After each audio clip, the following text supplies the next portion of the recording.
started. So I'm Bridgitte. I'm a functional medicine dietitian. I've been here for about 1.5 years, and we have Tamara. Hello. And Tamara was actually my intern last year, which is phenomenal because I snagged her up right after the internship. She was phenomenal. And actually, you joined us for our open house last year. I did. It's a really fun time. I think that was my first full week here. Yeah. So we're really excited to talk about women's health. When Gary and I and Tamara were talking about the next lecture, this is something that Tamara and I are very passionate about in our daily lives and with our clients. So this is something we wanted to bring to you all. So we're calling it Girl Power.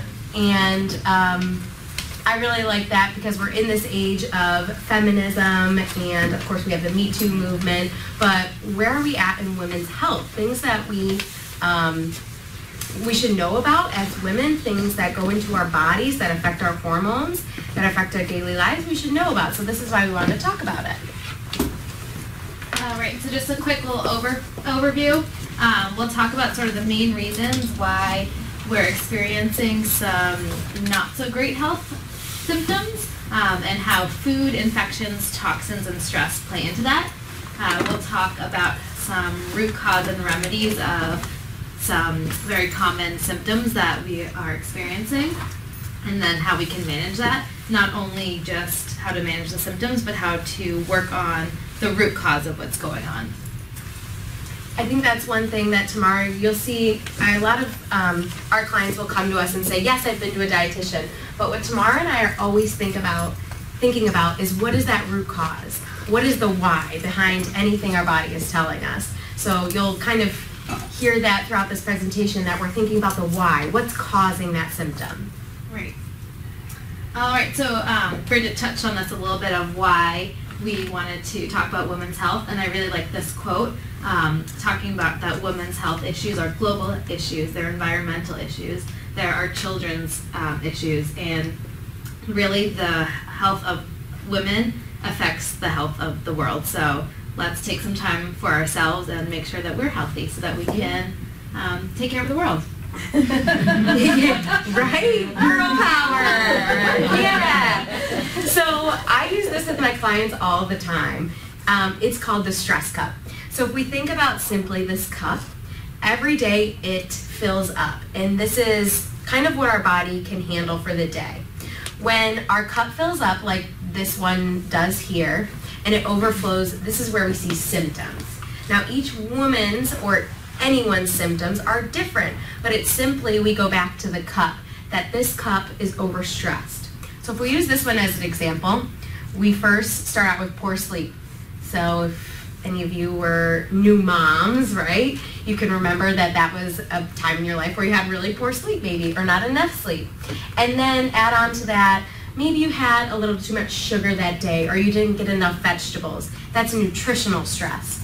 Then we go to a work stress. So maybe that's your mental, emotional. And maybe it's not work, but it's family, or it's friends, or it's something you're dealing with yourself. That's your emotional stress. And then we also have physical stress. So maybe it's not high intensity exercise, but it's actually sedentary, for being sedentary for 6 to 8 hours of the day. That's your physical stress. So when I talk about stress, I'm not just talking about the mental, emotional. So the stress cup fills up every day. And when you see symptoms, that's just our sign that this cup is overflowing a little bit too much. So if we think about PMS, right? That's a symptom. Oh, you're fine, come in. My daughter. Welcome. We're talking about PMS. Anyone? So if we think about any symptom we're going through, it's not necessarily like PMS. That would be a symptom of the cup overflowing. But we can think about things like diseases, like diabetes, or even high cholesterol, or high blood sugar, or hot flashes, or whatever going through, cramps. These are all symptoms of this cup overflowing. So I want you to think about the cup whenever you get a symptom.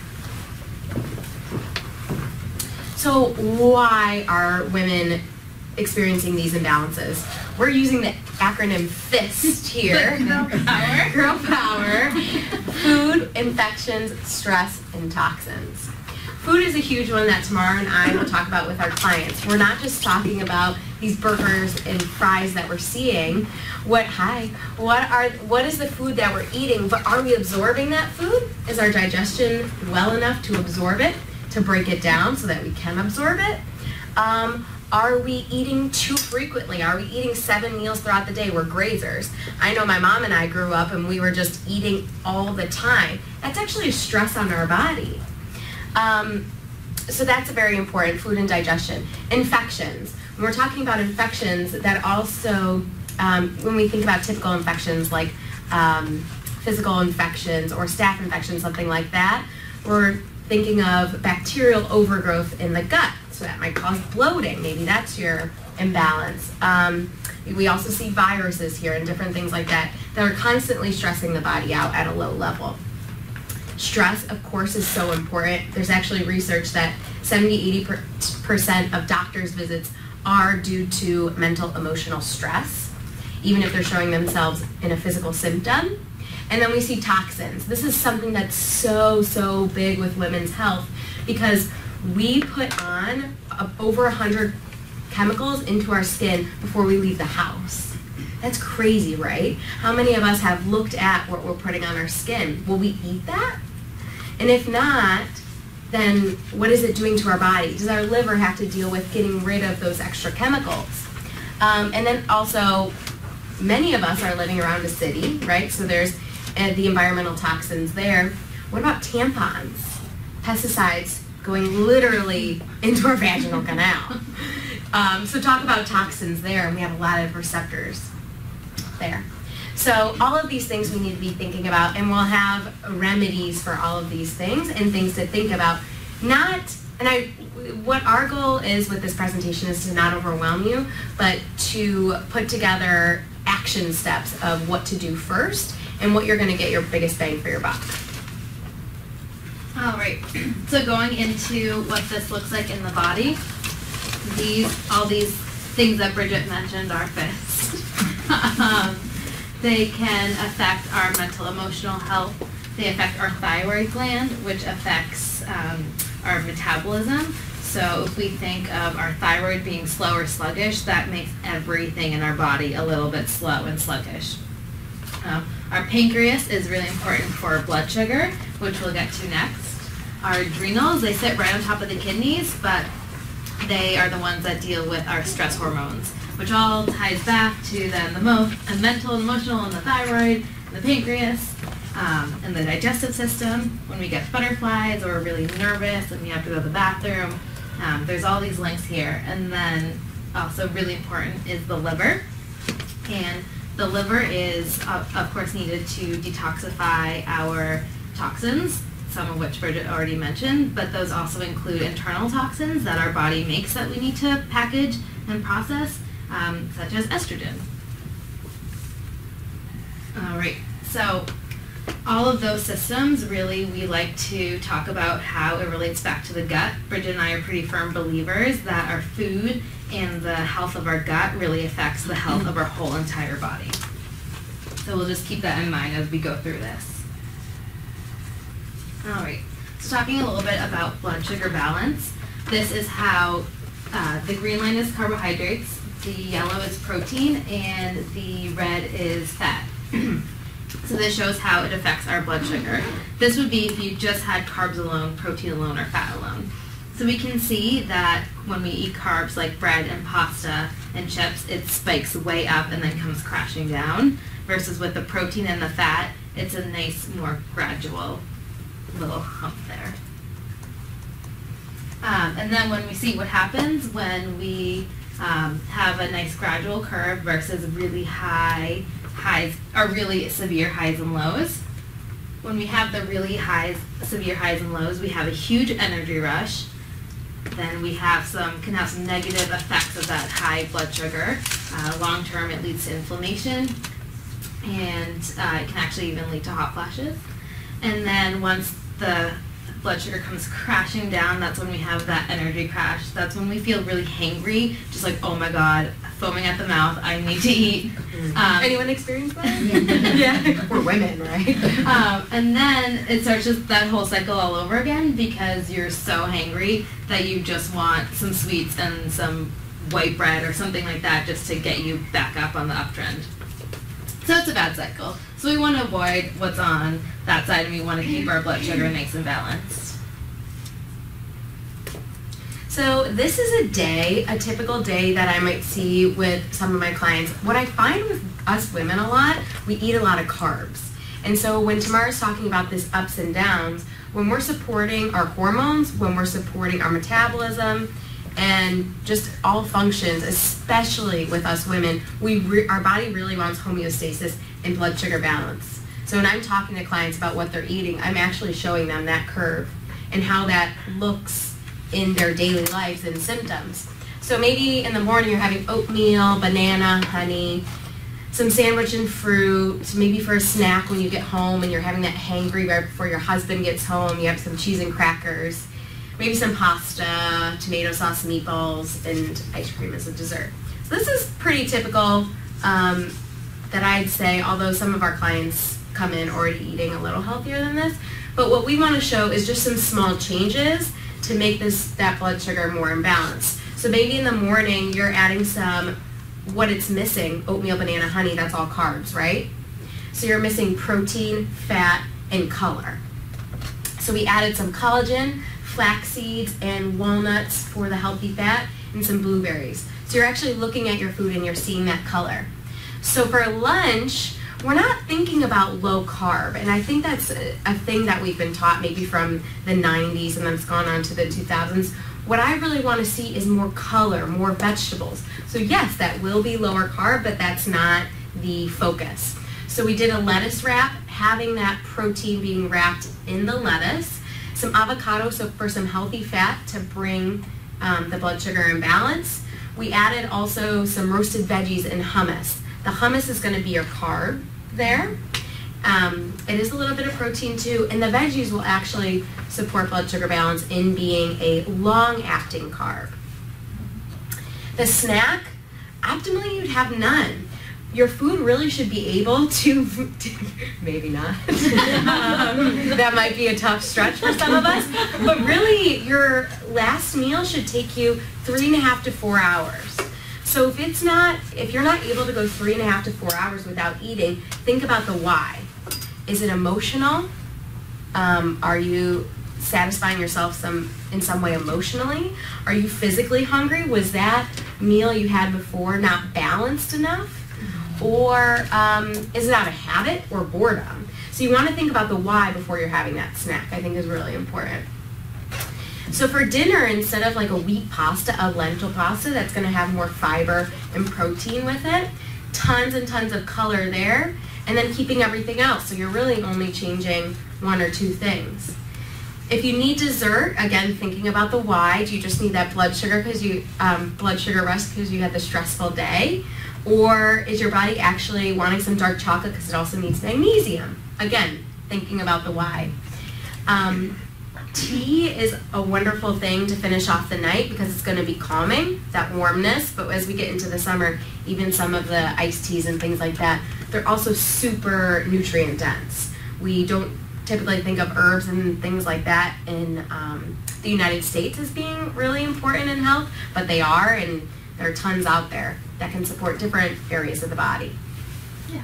Actually, the ginger drink, the Gold Thread, they are packed. I think each one has 21 or 22 herbs in them, which is really awesome too. Yeah, we love those. There you go. All right, so how can we build a meal for hormonal balance? Going off of what Bridgitte said, let's keep it simple, but just follow a few guidelines. So first off is building your meal around vegetables instead of building a meal around a piece of meat.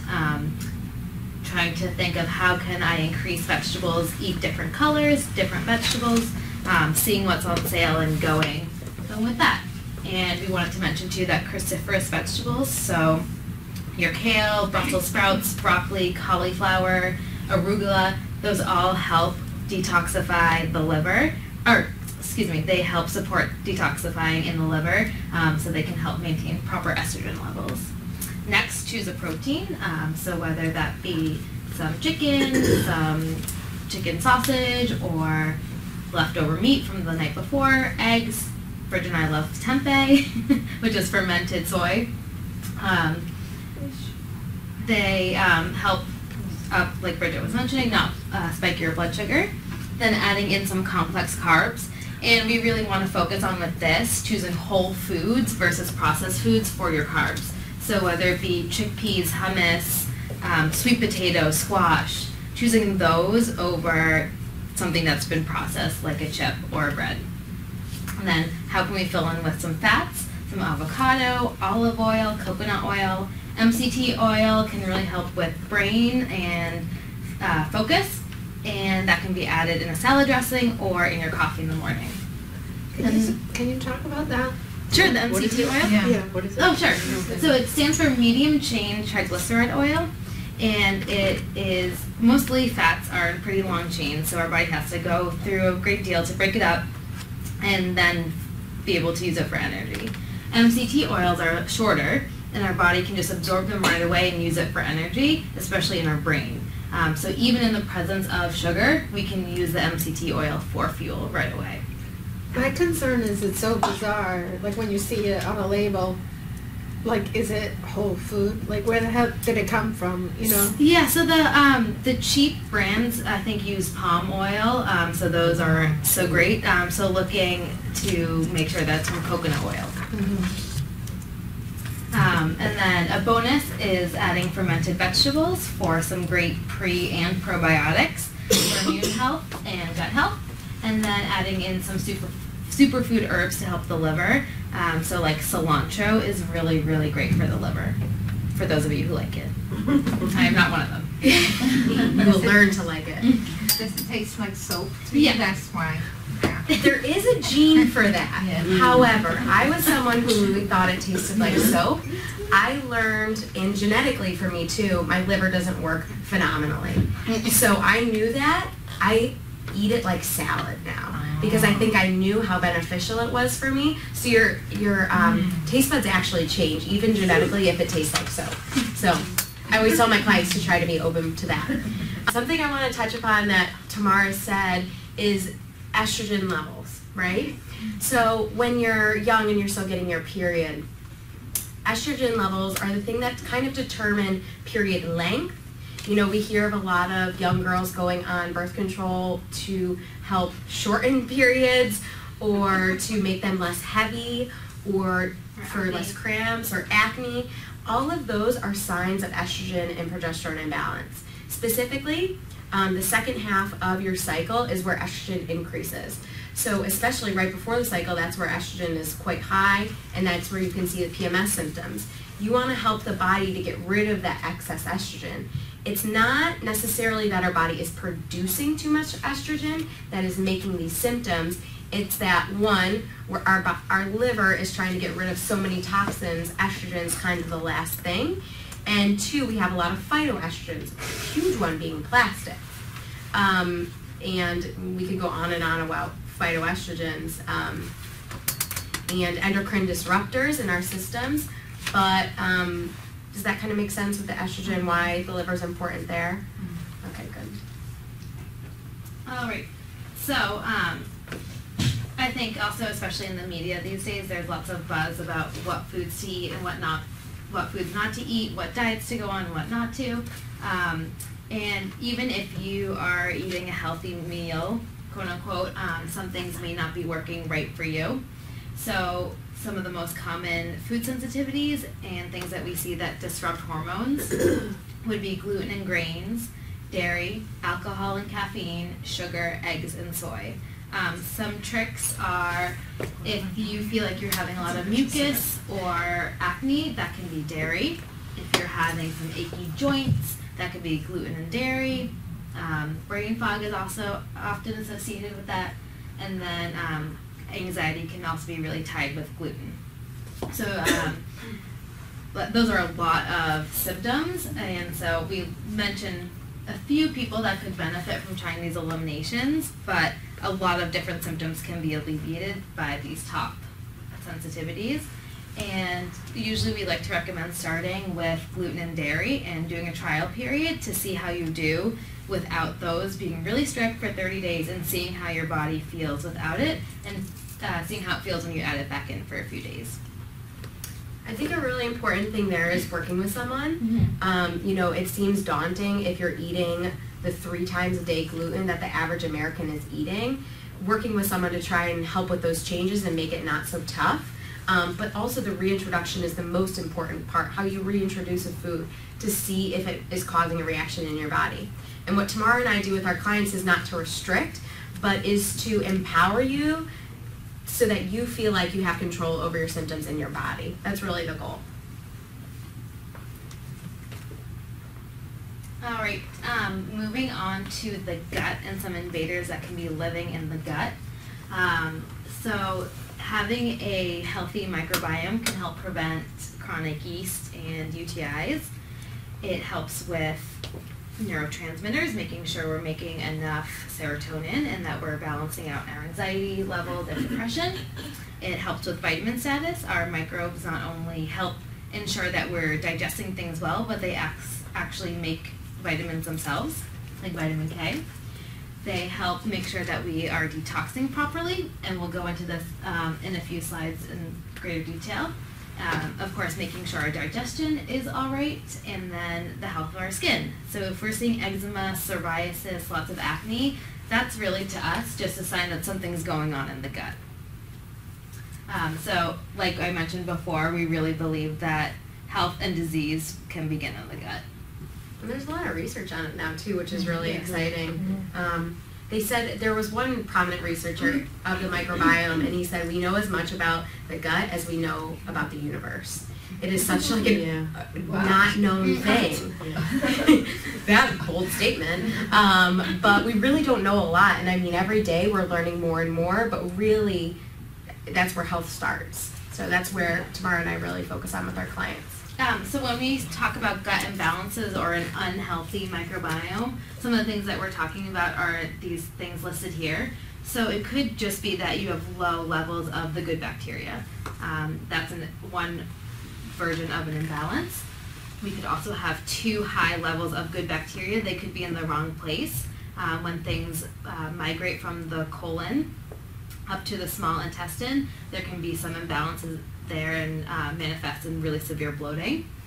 We could have potentially pathogenic bacteria, and we're all exposed to these bacteria and these yeasts and parasites and worms on a daily basis, but usually our immune system and our gut is strong enough to attack it and get rid of it, and we should be able to deal with it fine. When we start seeing high levels and these pathogenic bacteria in larger quantities, we have to go back and think, all right, why was the gut not so happy? Why couldn't we deal with this toxic load? Yes? Would the antibiotics be one of the things that would affect that balance as well? Definitely. Yep, so when we're taking an antibiotic for something unrelated, maybe an ear infection, and we're wiping out all the good bacteria, that creates a perfect environment for some bad guys to set up shop. Definitely. Another root cause too, while we're touching on that, birth control is now been shown to actually disrupt the balance of your good and bad bacteria. Or what's more, oral contraceptives. Or contraceptives, yeah. So it actually can cause what we call leaky gut. Another thing, which is huge, ibuprofen or NSAIDs. How many women take these like every month, like candy? So that actually disrupts the good and bad bacteria and can cause what we call leaky gut or intestinal permeability, which we can check on stool testing. So what that means is the gut should be in tight junctions. It should be really tightly wound together, but these things allow microscopic proteins to get through the gut. This is where we have skin reactions, immune reactions, food sensitivities, or these syndromes like chronic fatigue syndrome. So ibuprofen every month definitely is not going to help with that. Yeah, so that will all lead to inflammation in the gut, and it sort of turns into a bad cycle if we don't have enough of the good protective guys. We have the ibuprofen plus maybe a little bit of a potentially pathogenic bacteria that's just creating more and more inflammation. So we want to get the gut in check. Go ahead. Oh, where did there was the part there that said worms, yeast, parasites, and worms. Where do we get worms? From sushi or something? A lot of times soil. So if you, a big place you could get it tip is like a restaurant. You know, maybe they're not washing their vegetables, or maybe you're not washing them at home. Feces is probably the biggest one. If you have pets or go to a pet park. But they're very small, aren't they? Very small. Yeah. And worms are probably the least common thing that we see. Although more common than you'd think. Than you'd want. Yeah. I had a couple clients that named their worm. But it does come up in a comprehensive stool test that we do. It's not super common, but I actually had a child who had chronic C. diff. You know what C. diff is? It's basically what you can get in a hospital, and it can be fatal. And all top 5 pediatric docs in Boston could not figure out why they could not get rid of his C. diff. Well, what they were doing is antibiotic after antibiotic after antibiotic. One that was lowering his immune system and his good bacteria, but also it was actually a worm that was housing the C. diff. So they couldn't get rid of it, so they had to kill the worm. What do you mean by housing? Like their medical, I didn't know this was even possible, but their medical the medical director at their lab said that it can actually house it in the worm system, so that every time it's killed. So it's like the worm was the host. Yes. Yeah. Isn't that wild? Yes. So I brought that back to the top 5 docs in Boston, and they were not happy with me. And I didn't find it. Kind of. Yeah. Yes. Isn't it? Yeah. Oh my God. There you go. But anyways, that was a super interesting story. The mother was really excited to know that. So how did they resolve it? 1-day antibiotic for the worm, for specifically the worm. And if we do find worms with my clients, I usually recommend that they go back to their doctor and get that 1-day antibiotic because it's so specific. There's not much research naturally how to get rid of worms. Pumpkin seeds is one thing, but there's not many studies on it. So. On another screen, you mentioned a medical system questionnaire. Oh, yeah. Yeah, if you're interested we use that with our clients, and it's kind of to look at imbalances. So if you're interested in filling one out, we can grab one for you. We have printer difficulties. Yeah. But so it kind of the like black and white version of the open house flyer. Yeah. It's just a questionnaire that goes through each organ system, so it helps Tamara and I put together connections. Like if there's something going on in the skin, in the gut, and maybe brain fog, we can kind of put it together and without testing make a really good guess of what imbalances might be. But it's also eye-opening as a person to do, to be like, wow, I never thought I had all of these symptoms. So it's kind of empowering, I guess. Are you going to discuss candida overgrowth later, or? Yeah, that's the yeast. Yeah, so candida is a form of yeast. Have we heard of that?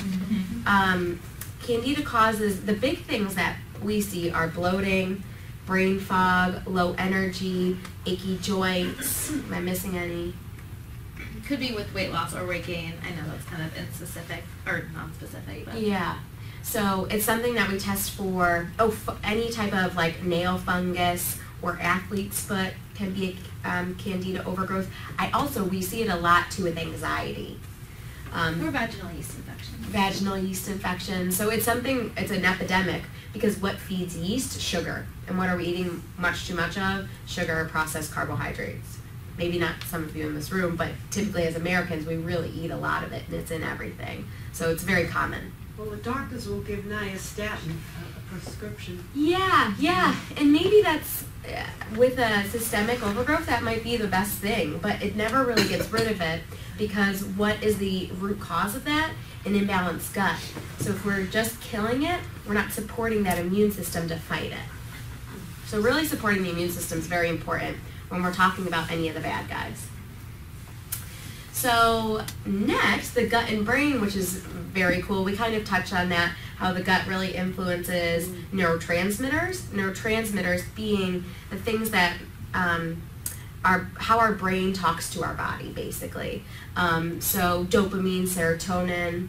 Yeah, there's that bidirectional pathway. So the vagus nerve from the bottom of our brain to our gut if the brain is feeling imbalanced, mentally imbalanced, it's actually going to send signals to the gut. And one of the biggest things that I see is people who are stressed are constipated. That vagus nerve really tightens up digestion and doesn't allow it to move through the system. Similarly, with a lot of my autistic children, we're focusing on gut health to support brain health and to support neurotransmitters. So it's a bidirectional pathway.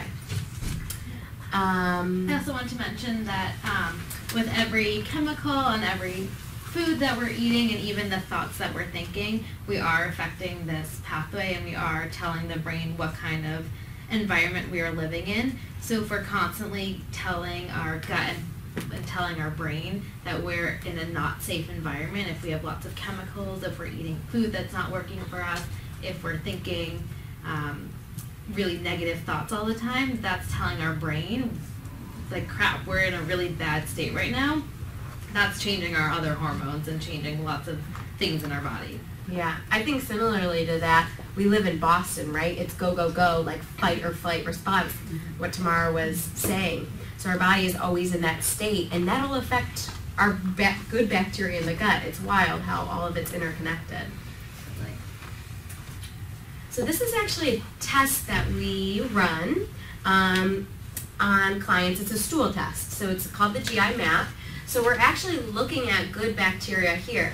For example, this person, when I'm looking at a test and interpreting a test, I'm looking at what are the kind of patterns. So we're looking at the normal bacteria. Some of those are low. A very important group of them are low, your lactobacillus.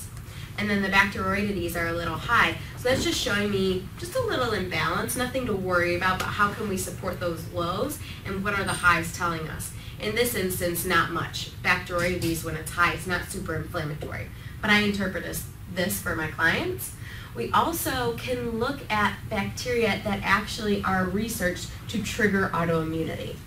Autoimmunity being things like MS, I'm going to miss some. Rheumatoid arthritis.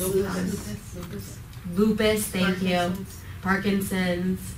Autoimmunity really starts in the gut, right? So there's actually specific bacteria that we can look at. Does this give you an answer for leaky gut? Yes. That one might be on the next slide. No, but that's okay. I just didn't know how. Yeah, it does. It does. And so on this one too, we're looking at opportunistic bacteria.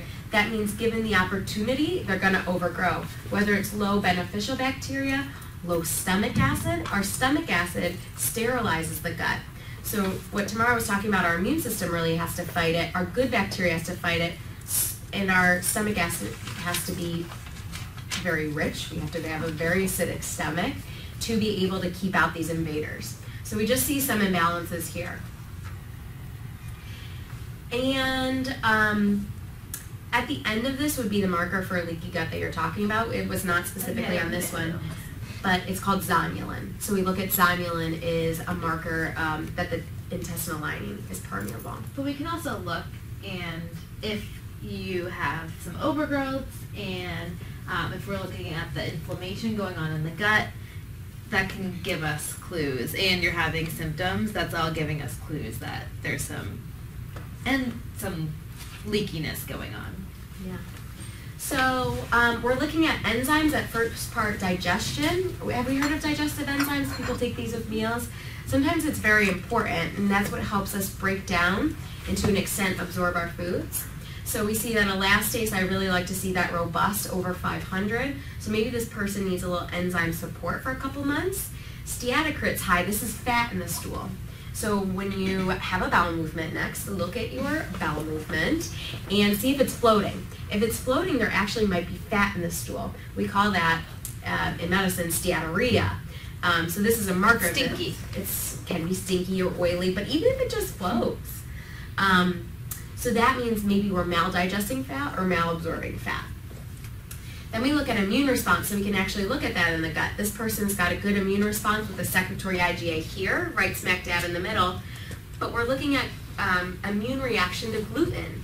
That's high. I see this a lot in my clients where they say, gluten doesn't bother me. We can actually look at a cellular level if it's upregulating or influencing your immune system, making your immune system work harder, which we don't want. So for this person, we would have them go on a very strict gluten-free diet for 6 months, and we'd work through that with them. Maybe the most important marker on this test that relates to women's health is our beta-glucuronidase right here. We see that it's high. Now bear with me as I explain this, but beta-glucuronidase is an enzyme in our gut lining. And when we have bad bacteria, we have more of this enzyme. And when this enzyme's high, this is a marker that we're not able to get rid of our excess estrogens through the gut. Does that kind of make sense? So this marker shows us the relationship of the gut to our hormones. And if the gut's in balance with too much bad bacteria, this enzyme is upregulated and it cannot get rid of estrogen efficiently. I've seen this so many times. I had a woman a couple weeks ago, a new client, who her breasts were so sensitive all month long, but specifically that second half of the period where estrogen's high. We did this test on her. Her beta-glucuronidase was through the roof.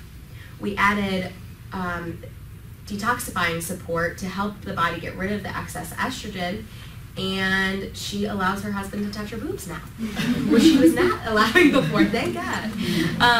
So it's really cool, and she had, and if we look at the slide before that, we saw bad bacteria. So that bad bacteria was influencing the beta-glucuronidase enzyme, which was then influencing her hormones. But, excuse me. Yeah. I mean, so does this test take into account your age, so that if you're postmenopausal or still menstruating, it knows that the level should be different? Your great question. Your beta-glucuronidase, when it's upregulated, that means there's still an issue with getting rid of the estrogen, maybe. And it's not necessarily like your production. So, for example, even my menopausal women, if their beta-glucuronidase is high, then we still want to support the liver a little bit, and their symptoms would be different. So it's not going to change your production of it, but it's just going to help to eliminate it in the gut. So it's not hanging out in the gut, it's just going to help eliminate it. So it doesn't end up causing the imbalance that you're, So what would the postmenopausal symptoms be if you had high? If you had high beta-glucuronidase, I mean, they could be opposites. So instead of anxiety, like low energy. I guess I did have someone with it. What did she have? She did have anxiety. Hot flashes. You know, those can be a high or a low. What are some other things? I guess I don't see it as often. And I don't necessarily see more menopausal women with gut issues, but yeah, that's a great thought. But that's what I was thinking when I saw this test, but it really just helps with the elimination. So if there's excess, it'll just get eliminated. What I use specifically to support it is calcium D-glucarate. Calcium D-glucarate will be in a lot of your liver supporting supplements. Yeah. So if you had the methylation test to know how your liver will metabolize toxins, and also the estrogen test to know how your body metabolizes estrogen, do you often see you often see, supporting things with the gluten, with, the specific things that you're looking at with that? Would you see, would you combine the tests? Well, so I've had the estrogen test. And so I know that I've got one positive and one negative, so I do a lot of the support with that. Would you see something similar with the intestinal health with that, since I'm really doing things to support that metabolism coming out? Yes, definitely. And sometimes I've had clients on liver support, but it didn't contain that very specific thing that we need for gut elimination of estrogens, or maybe they weren't on enough. So it can kind of guide us in what our next steps. Okay. I'll take this. Check. So now we went over some of the things that can go wrong or not optimal. So what do we do to try and get our gut back in balance? So we are big on having an individualized plan. We don't want to go in and throw tons of antimicrobial herbs at someone that doesn't even have some pathogenic bacteria in there. So doing the stool test like we were going over, can be really helpful to guide us. But some things that can be really helpful when we're not quite sure of what's going on is slowing down when you eat.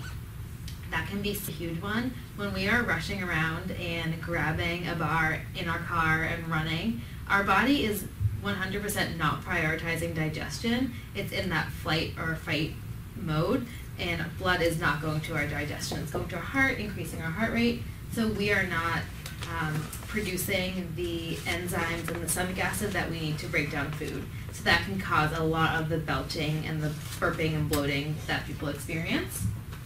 So some things that can help with that, besides slowing down and taking a deep breath before you eat, are digestive bitters. So these are really bitter herbs that you can take before a meal or after if you forgot, and these actually help stimulate your body's own production of stomach acid and enzymes to help break down your food. You can also take supplemental digestive enzymes for this as well. And then something like fermented foods, they contain the prebiotics, so the food for the bacteria and the bacteria themselves. So those are a great option. Is there a best time to drink like kombucha, like before, or after, in between meals? Like, is there a best time, or does it not matter? I would say with the kombucha, first just watch out for the sugar, because a lot of them are very high in sugar.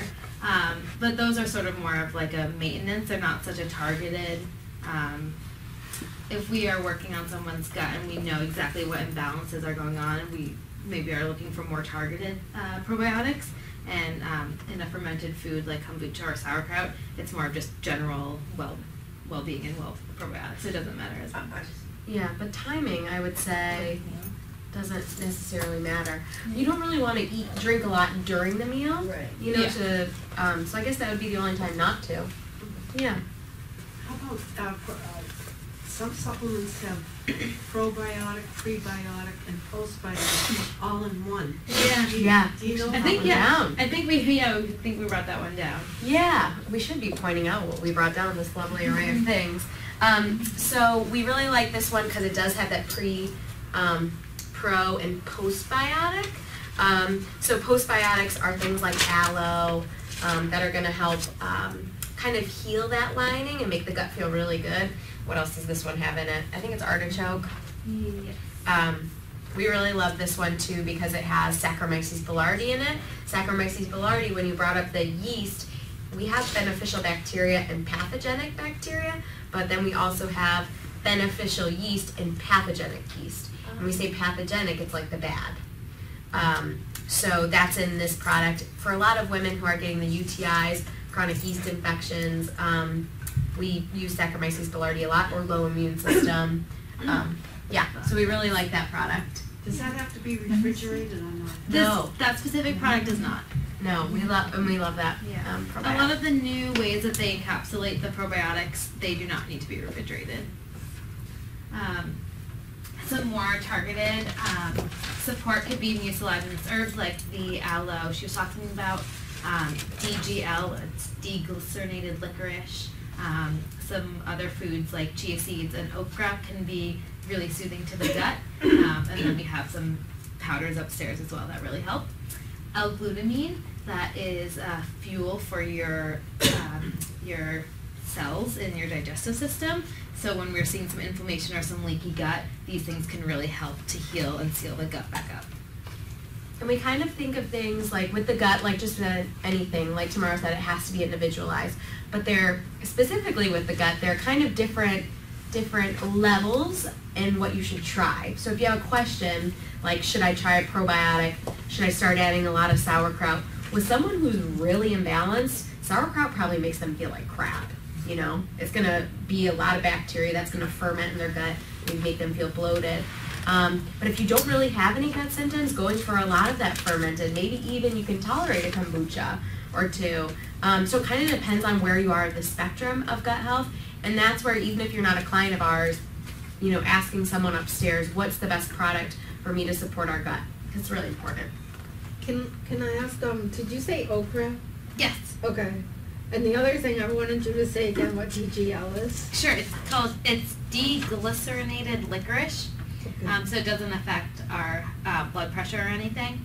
and you can find it in some powders, and then a lot of people take it in sort of a chewable lozenge when they're experiencing some acid reflux, because it can help coat the esophagus and the stomach. So we're going to now get to hormones. We're off the gut and going into hormones. So we were talking about the gut's relationship to hormones, but what about our stress relationship to hormones? So I wanted to put up this huge, big chart of all the hormones and how each one goes to the next one, and Tamara was like, no, we're not doing that. We're doing the simple one. And I think she's probably right. We should do this one. So before pregnenolone is our precursor to a lot of our sex hormones. When we're talking about hormones, we're talking about the sex ones: estrogen, progesterone, testosterone. So before that, we even have cholesterol, so making sure you're eating enough fat to support cholesterol production, healthy fat in the body. Vitamin D, too, is a precursor to these hormones. So we need to make sure we have optimal vitamin D in the area of 40 to 60 to 70 when you get it tested at the doctor. So it's this cascade where pregnenolone is changed into progesterone, and then it goes over to DHEA. DHEA is made into testosterone and your estrogens. If you're overly stressed, it's what's called the cortisol steal. Your hormones are actually stolen in progesterone. Instead of moving over to DHEA and producing your and making your sex hormones, it's actually making cortisol. So that means when you're overly stressed, your body isn't adequately able to make a lot of your sex hormones. So that's where we see hormonal imbalances there too. Specifically, something that we see often is hot flashes in women. Anytime, you know, perimenopausal or young women, because that is stealing, the cortisol is stealing from that hormone, and then it's increasing blood pressure, increasing heart rate, everything like that. Do you test for this? Yes. So that's why it's a big, big chart. We test for all of the metabolites. Maybe I could have printed a couple. But actually we can see what causes the reaction to go forward and what inhibits the reaction. Really important when we start getting to the estrogens, it's not just one hormone. It changes into 4 different hormones. We have methoxyestrogen, we have hydroxyestrogen. Some of these are good estrogens, so they're protective against cancers, and some of these are bad, and some of these are the ugly that cause cancers. So what we need to see is where you are, you know, in that pathway. When we're talking about cruciferous vegetables, they actually help to detoxify the bad estrogens, the ones that we know may cause cancer, estrogen-related cancers, and different things like that. Is that going to make sense? And this is fertility too. Yes. So big in fertility. We're seeing so many fertility issues, and a lot of clients that I see, a lot of cortisol steal going on. They're really stressed out, and of course you'd be stressed out in that state, but that fight or flight response chronically, maybe you're a high-powered CEO, or maybe you have kids that you're dealing with, or a parent, it's going to be constantly pulling from your sex hormones, so you're not able to make those. Also, very important, DHEA is our anti-aging hormone. It's actually the hormone that supports a lot of different things in the body, but basically let's think of it as our anti-aging. If we're chronically mentally stressed out, cortisol is stealing from that, and then we're not, then we're aging faster than we need to. How do you treat that? Do you Put the cortisol down. Do you suggest taking progesterone over the counter? I had it. Pregnenolone?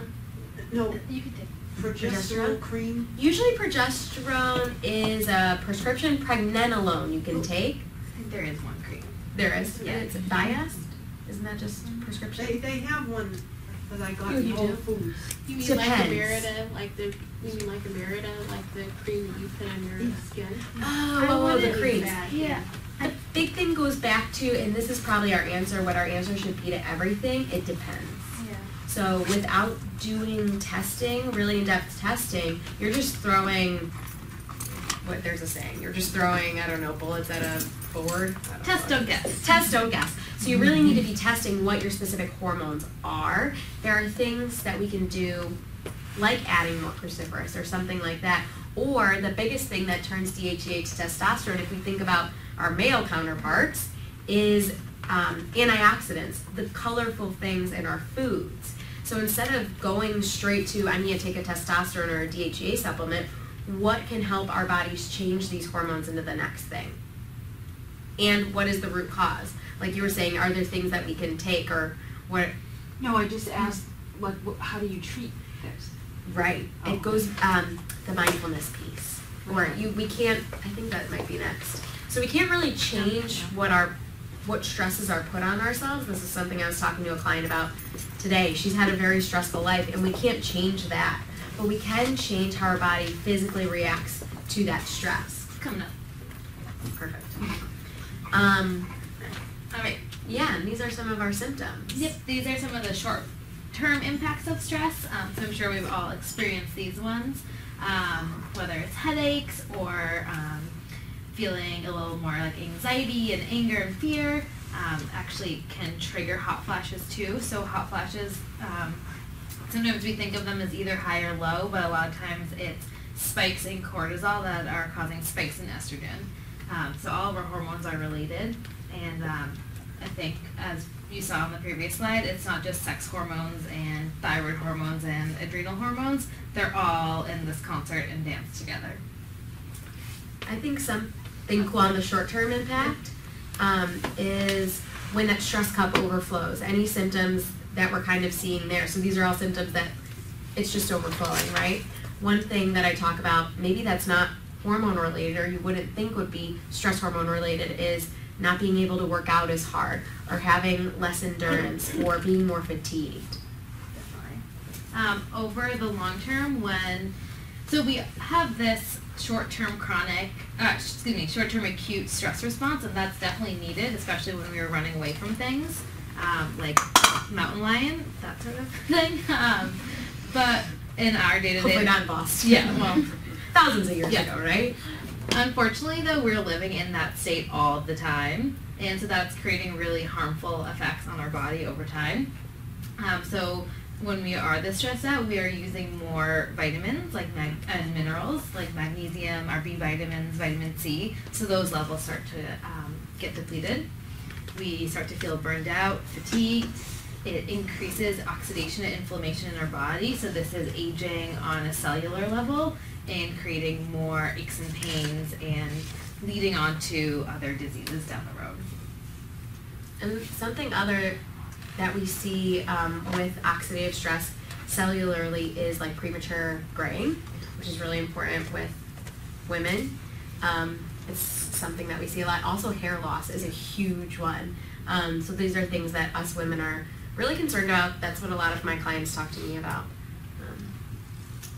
So like Bridgitte was mentioning, there's no way we could ever take stress out of your life, and that's not what we're trying to do. We know that's not feasible. That just sounds more stressful. But we can work on how our body is responding to our stress. So meditating for even 5 minutes in the morning. It doesn't have to be something intense. It sounds very intimidating, but using an app can help. So, and if we're not there yet, even just taking deep breaths. So breathing in for 4, holding for 7, and letting out, breathing out for 8. That's been shown to help, I think, stimulate the vagus nerve and calm you down. Yep. So even something like that, or even when you're doing that in a yoga class, that can help as well. As long as CBD oil? We'll get to that. Oh, That's sorry. on the next slide. That's fine. I think with the yoga piece, if you're going to a hot yoga class, that may include weights or something, that's not really restorative. But getting outside, getting some fresh air, and then we'll go into the adaptogens and some supplements, some natural supplements that you could take, including CBD. But whatever it is, find what works for you and then stick with that, whatever it is. Another thing on the hot yoga piece, a lot of my clients will tell me exercise reduces their stress, which is phenomenal. There's so many benefits of exercise. But if you're going to a spinning class, that's going to add to that stress cup, right, that we were talking about before. That's going to make the cup overflow more. So I think it's really important not only to think about that stress cup, but also to listen to your body. Like, is that the thing that you need right that second? is that really going to help you in the long term? And I think going off of that, it can be a cycle. If you are feeling low from chronic stress and you're feeling fatigued and you're getting some spikes of adrenaline from working out really hard, it can be sort of addicting. But listening to your body and taking it slow when you need to take it slow is very okay. So these are some specific supplements that can really help with your body reacting to stress. Word up here. So ashwagandha, holy basil, schizandra, reishi, those are all adaptogens, so they're helping your body respond appropriately to stress. So when something stressful does happen, we're not freaking out. We're saying like, okay, I got this, I can handle this. Lavender, whether it's in an essential oil that you put in a diffuser or a roll-on, or you can take it internally. That can really help with stress as well. Full spectrum CBD, which there will be more on the next slide, has been shown to help with stress and anxiety as well. And then L-theanine and magnesium can be really helpful for different relaxing properties. So these can be taken during the day or at night. And there are different blends, like we brought up a couple different blends. The blend for you, just talk to us, like which one's most appropriate, because there are some that are like better at night, reducing the stress response. And like for example, we love the lavender one for more of that anxiety. It's actually been clinically studied against Ativan and benzos. Like if you're going on a plane and you're really stressed out about it, you can load up on a few of those. Yeah, a couple days before.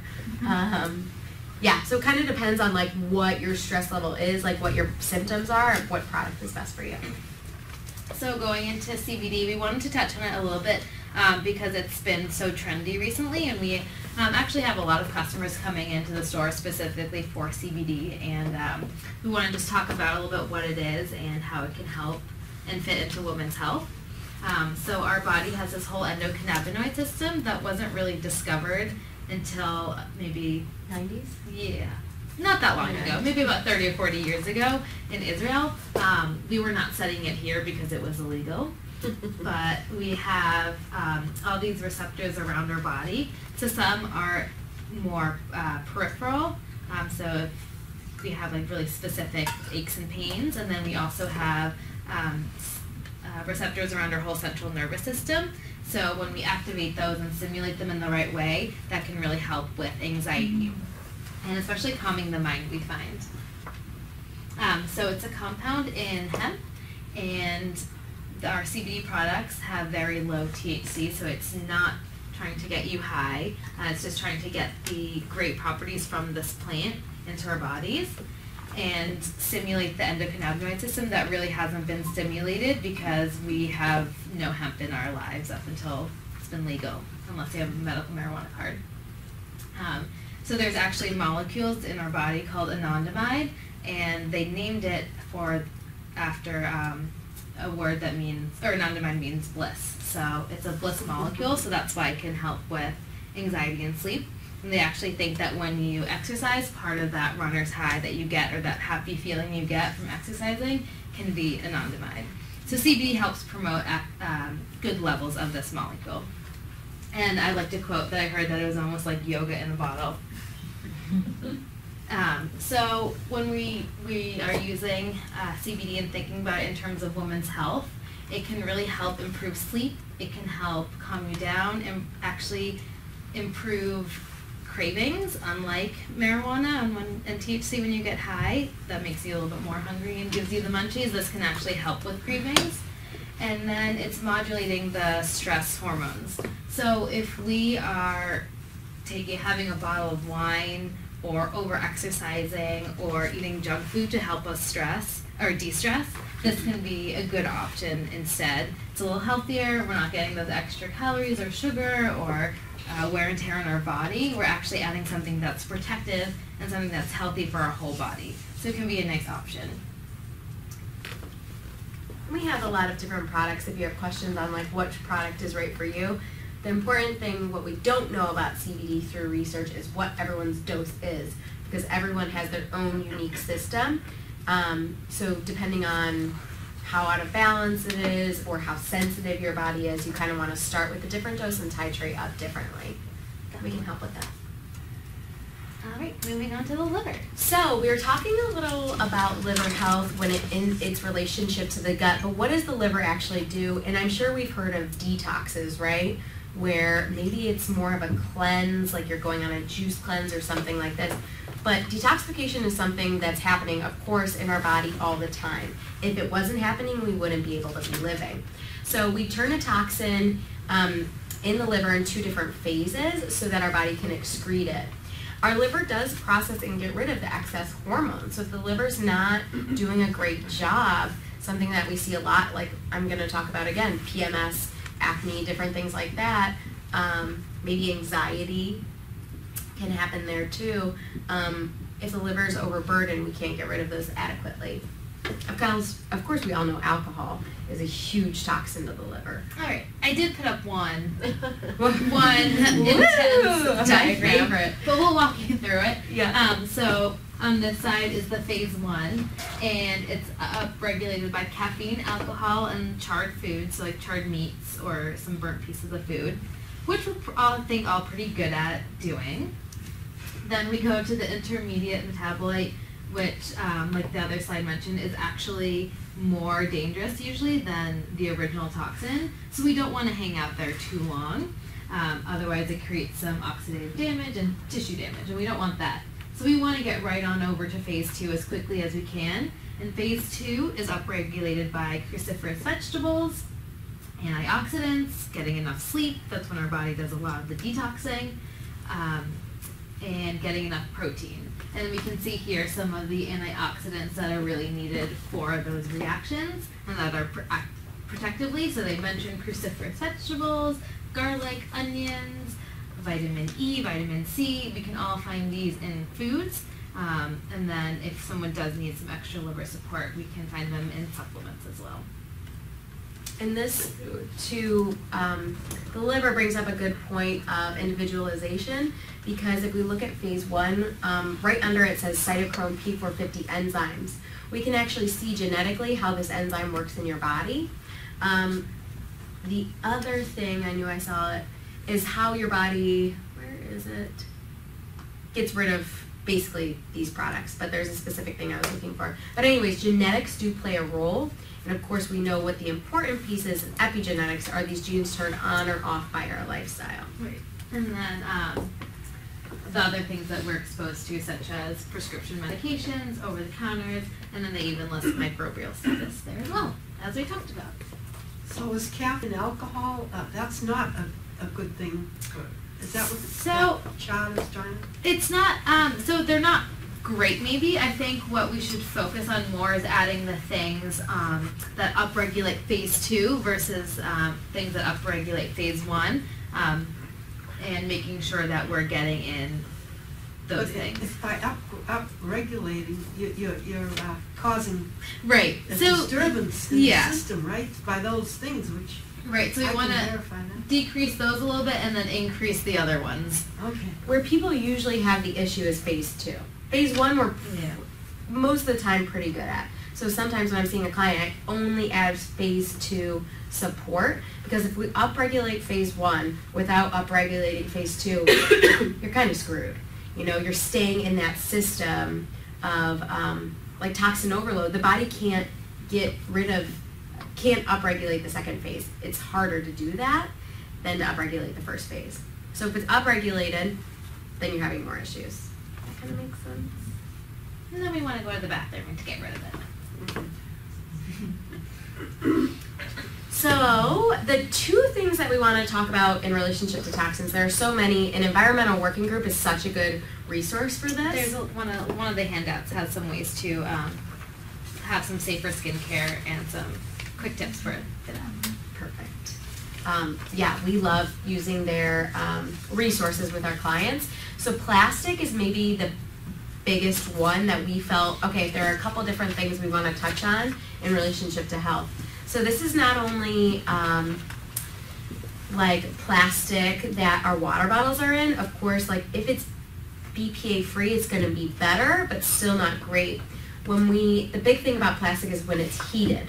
So when we think about water bottles, in transportation they typically get warmer, especially in the summer months, so that's really important to think about getting rid of your water bottle, even if you have like a plastic water bottle that's not necessarily getting heated. It's really important because that works like a hormone disruptor in the body. Receipts have BPA on them, so that's, yeah. We're working on getting BPA receipts here. Yeah, so you'll see Trader Joe's just change their receipts. If you go there, they don't have BPA. Again, these are linked to breast cancer and reproductive health and obesity because of the hormone disrupting properties. So with skincare products, looking at your skincare, not necessarily changing at all because that might be really expensive, but what's the biggest bang for your buck? For example, I had a client who's like, okay, I'm going to change my mascara. I was like, awesome, change your mascara. But what about your body lotion that you put all over the biggest organ of your body? Maybe changing that first makes more sense than changing the mascara. So the Environmental Working Group has really good resources for that, so you can check out those. You can enter in the products that you already have. We have a lot of products here that are wonderful and food grade, so I love this Ayurvedic body oil. It's like a lotion, but it's an oil.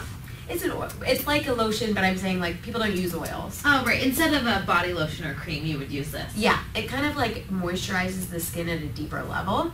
And you could eat this. You know, it's just going to be ghee, calendula, which is really good for the skin, lavender. So if you drink it, though, it wasn't our recommendation. Ghee is a clarified butter, yeah, but it's going to have more, basically the fat-soluble vitamins are more condensed, and there's also a compound called butyrate in ghee that's in a more concentration because you're taking out the dairy solids. People who can't tolerate dairy can typically tolerate ghee. So grass-fed, make sure it's grass-fed. Other different ways to reduce exposure, again, starting with maybe plastics and skincare being the most important, using a water filter. I just saw clients recently that had really high levels of lead because we test for heavy metals here. So that was really important to get rid of, and they use a Berkey now, which is a water filter that I really love. We were talking about before, reverse osmosis is really good as well.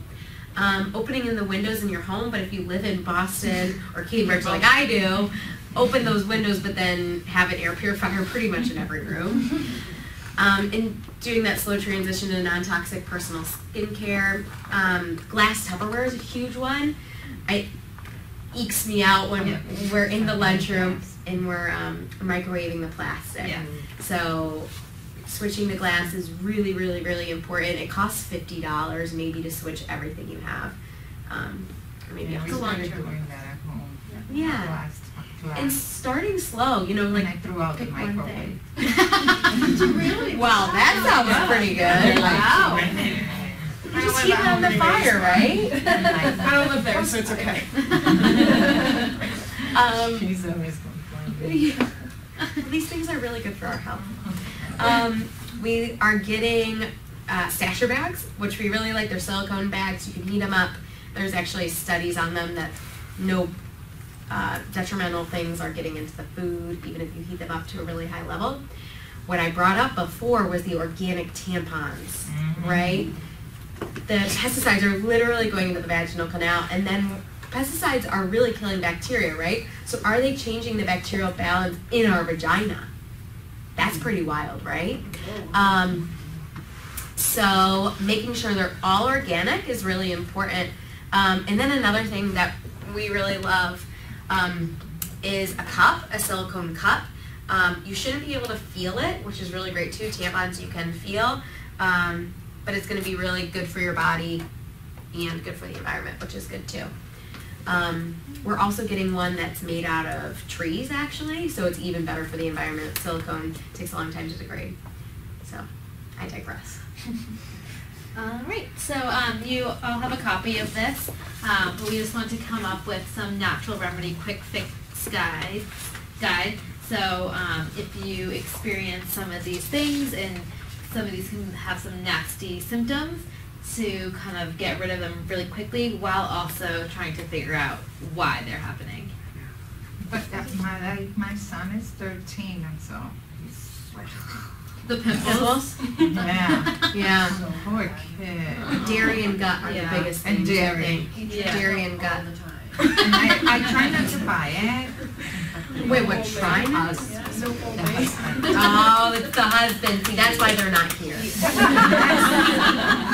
Damn those husbands. Because they open the fridge, they're like, almond milk, cashew milk. And then he goes and buys it, and I'm like, What are you doing? You tell him what is causing. Yeah, sugar's another huge thing too. Yes, sugar, yeah. Yeah. Could you talk about his HPA cereals, the cereals I Sure. want him to buy and too. also Estravera and cortisol manager? Sure. So, HPA, Adapt, and Cortisol Manager, these have some of the balancing herbs that we mentioned, like ashwagandha and holy basil. So this one's great during the day. It also helps promote a healthy source of energy without a caffeine high crash. And then Cortisol Manager really helps to reduce the cortisol levels. This can be a great product to take at night and to help you not only fall asleep, but stay asleep. If we're waking up in the middle of the night, that means our cortisol is going back up and our melatonin is not high enough. And this can also really help if you're waking up with hot flashes in the middle of the night, which would also be related back to the cortisol spikes in the middle of the night. So these are some great products too. They can be really, really helpful too if you're taking them on a consistent basis. The adaptogens tend to work better when you're taking them over a longer time. Can kids take those? What was that? Can kids take those? How old? Do not feel any age? Or would I think, like what age bracket are you talking about? Most people. I don't know. I would probably start around 10. But lower doses of them too might be helpful. So we have like tinctures, which, you know, some parents, there is an alcohol base there, but a lot of parents, if it's going to give them that relief, will really help with. You can also work on the dosing. So, for example, the HPA Adapt, the suggested dosing is 4 tablets. So trying 1 or half of 1. Yeah. Could be an option. What about the Estravera? Estravera is like probably the most phenomenal thing we have for the menopausal hot flashes. It's a rhubarb extract. So I just sent 3 bottles back home to Ohio so my mom can distribute to her friends. Which We have some handouts is too. pretty cool. There's a lot of clinical research on it. It cuts hot flashes down to 1/3. So it's really beneficial, and all the other, it's really a perimenopausal and menopausal supplement. How do you know the difference if you're having a hot flash or a night sweat? Are they different? Yeah. Well, there can be a couple other things. I guess you really don't know. Obviously, maybe a night sweat would be more perspiration, so maybe it's a combination. You know, something you were talking about was the cortisol spikes. Another really important thing is the time you're waking up. So if you're waking up during your liver time around 2 o'clock, that's in traditional medicine is when your liver's detoxifying. So if you're waking up at that specific time every night, it can be a liver issue. So you kind of have to think about all the different things that are going on. Our token gentleman joined us! Yay! He's not a husband, so we can't yell at him yet. Oh, yeah. Yeah. For the yeast infection, those 2, Yeah. Yep. not the sugar, but the one on top, probiotic. Yeah. It's the Saccharomyces boulardii, so it'll be in this probiotic. It'll also be by itself. So that's going to be the beneficial yeast that I was talking about. You know, you have the bad yeast, but you have the beneficial as well. If there's been a lot of yeast infections, I tell people to just go slow on it. Sometimes they need to start with a half capsule, but it's really beneficial. It's in probably 4 or 5 different probiotics that we have. It's kind of a blend. What's the name of that one again that you were just talking about? Saccharomyces boulardii. Oh, you have it up there? Yeah, and then we have one that's kind of a blend, the pre, pro, and post. Another really important thing with the yeast infections or UTIs, you can actually insert probiotics vaginally. I'll skip ahead. Do you have them that? Do you have that here? Yes, we do. Okay. It's pretty much just a probiotic. Somebody said yogurt. Up the vagina? Yeah, you definitely can. Coconut oil is a good option. Yeah, coconut oil, tea tree oil diluted, you can as well. If you start to feel something coming on, you can mix it with the coconut oil. But mine is since I have no more period for the past like 3 years. Yeah. It's not even like a yeast infection, it's just the other Chronic. one. The chronic BD. one. Yeah. Yeah. I've seen so many clients with BD, and really a lot of that stems from the gut. You know, because that immune system isn't able to fight. Maybe your vaginal microbiome is not diverse. You don't have that good bacteria, maybe. Who knows? So you have to go to what is your root cause. You can start with things like adding the blend. You can start, you know, every night inserting a probiotic vaginally. Stuff like that. D-mannose too. Yep, the same, some similar things for chronic UTIs, and we sort of see a pattern with the UTIs of like antibiotic, UTI, antibiotic, UTI, antibiotic, UTI. So trying to stop that in its track with some probiotics, and then D-mannose can work really well to help excrete it, and uva ursi would be an herb that you would take, you can take internally, and that can help to kill it off. All right, we'll go back a little bit. So PMS can be a hormonal imbalance like we were talking about with the high estrogen. Things that can support it gently is a chase tree berry. It's also called Vitex. So that's simply a pill that people can take. They can also drink it as a tea, which is much less common, but it's very common against traditional herbalists. DIM is a compound found in broccoli. So that's going to help excrete excess estrogen. I really like using the Vitex if I don't have much testing done. If I don't have a lot of testing done, I can just use DIM the second half of the period. Another sign of estrogen, what we call estrogen dominance, is holding weight in your thighs. So that can be something else. Or for men, it's holding weight in their chest, like man boobs. Gynecomastia. Gynecomastia is that symptom for them. Cruciferous vegetables are going to have components of the DIM, which is going to be very detoxifying. Cilantro is not only helpful for detoxifying the liver, but also heavy metals. Reducing alcohol, obviously if you have a teenager, is not an issue hopefully, but it is going to affect liver function and specifically getting rid of excess estrogen. Listening to your body for exercise, of course, we go back to that stress cup. If your stress cup is overloaded, it can't work well. And tracking your period, I think, is really important too, or having your children do that.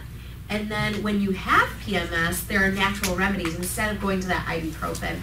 So CBD topically, we have Ralph's Garden there. And then we had upstairs, I don't know if you saw when you're walking in, the company Healing Rose, they also make organic skincare CBD salves, so that can be really nice to apply. Yeah. And then we have a CBD bath soak, which is phenomenal. It's actually made with essential oils that have been researched to help with menstruating women. So that's great. I tried it anecdotally. It was phenomenal. Best bath I've ever had. And I went through like 2 tubs now.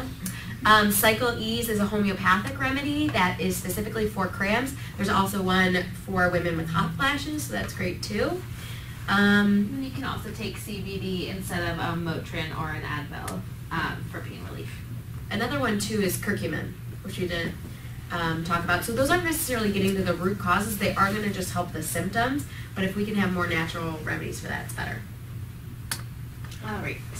So birth control, I think we had mentioned this earlier, that it's often prescribed for a variety of reasons, but it doesn't actually fix those causes, or the root causes of those problems. And often when you stop the birth control, there can be a little bit of a resurgence. And we have a lot of people asking what they should be on, or what their daughters or whoever should be on. And we like to say that everyone on a birth control should be taking some B vitamins, taking probiotics, and monitoring their mental health, because it can decrease vitamins and impair our gut health, which would impair our brain health as well. So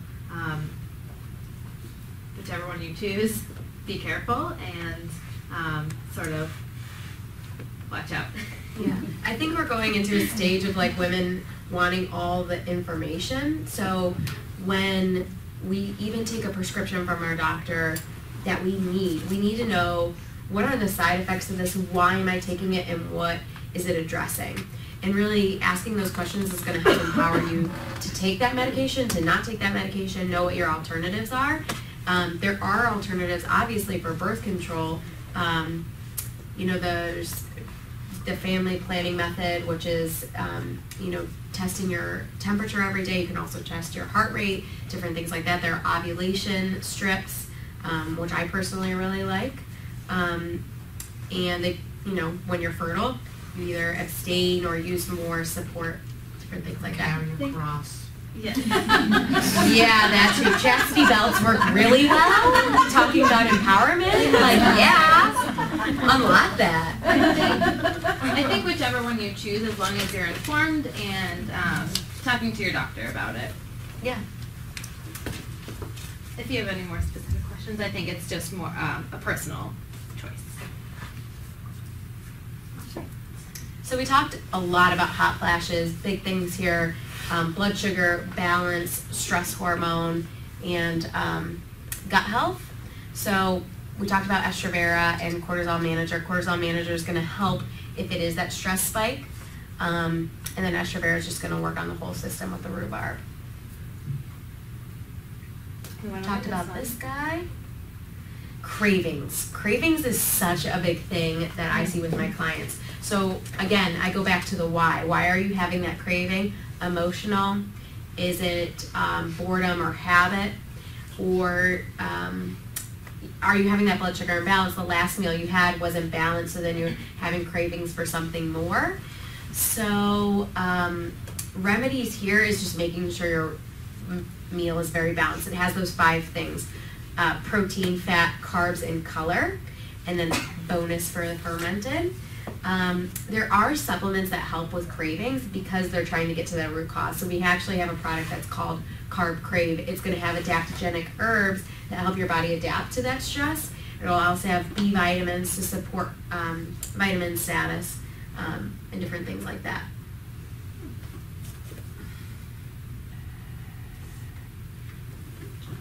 So another thing is hair thinning and hair loss. A lot of this can be due to thyroid hormone. So when doctors run our thyroid hormone, typically they're just looking at TSH, our thyroid stimulating hormone. We really want to be looking, when we're looking at the thyroid, the full panel, because we might see that the TSH is in range and what is actually in range, right? Our range is maybe 0 to 4, 5, or 6. Really, we want a much stricter range, maybe 1 to 2.5 if we're looking at TSH. So what Tamara and I are looking at when we look at lab values are optimal health. We're not looking at if you're feeling okay. We're looking at where people typically feel their best. So when you're running your full thyroid panel, that's 5 or 6 other values that look at your nutrient deficiencies like selenium and zinc. They're looking at your antibodies. So this is your immune reaction maybe to foods that you eat. That basically foods influence your immune reaction a lot. So different things that we can do to promote hair growth are B vitamins. So I see often like the little wispies. When I test my clients' B vitamins, typically they're pretty low, so the hair will grow better. Looking at protein status is really important too, so you can add collagen or protein powders. A misconception with collagen is that consuming collagen actually supports collagen production in your body when that's not necessarily true. Sometimes I've even seen it go down different pathways that don't help collagen at all and are actually detrimental. So again, it goes down to the personalized approach. BioSil is a product that has choline and silica. Cholines in things like eggs. But those things actually help produce collagen in the body. Personally, I notice myself when I'm not taking BioSil that my nails are not as strong and different things like that. So just to support collagen production, I love that product. We also have a hair, skin, and nails from Pure Encapsulations, which will have the B vitamins if that's a root cause for you. And then making sure that your digestion is optimal. So if you're burping a lot after meals, that could be a sign that your stomach acid's not so great, and that means you're not digesting and absorbing some of your B vitamins and your protein. to see if that's the root cause. And these are things too that you can get tested at the doctor's office. You know, B12 is something that they can easily test. We talked about vitamin D. What's that? Magnesium. Magnesium, red blood cell magnesium, your full thyroid panel. So these are things you can get tested at the doctor as well. You just have to ask. So how do you get all this information about your body? So how Tamara and I work, we both do one-on-one consultations here. So that starts with a really in-depth intake form. I get a lot of feedback that my doctor doesn't even ask about these things. Why are you asking about this? Because I want your full picture. I want to know how you were born all the way until how you feel right now. So it's really a deep dive. It's going to look at the different systems of the body through that medical symptom questionnaire that I talked about.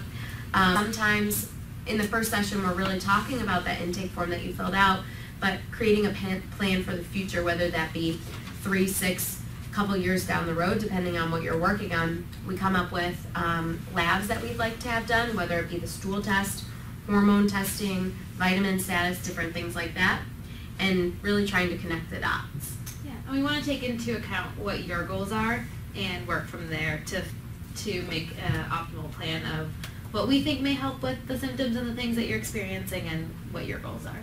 Yeah, Tamara and I think it's very important to focus on what you want to focus on. We could have all of these goals for you, but if you don't want to be taking 10 supplements a day or any supplements in a day, we honor that as clinicians. So it's really with working with what your goals are. All right, so just some takeaways.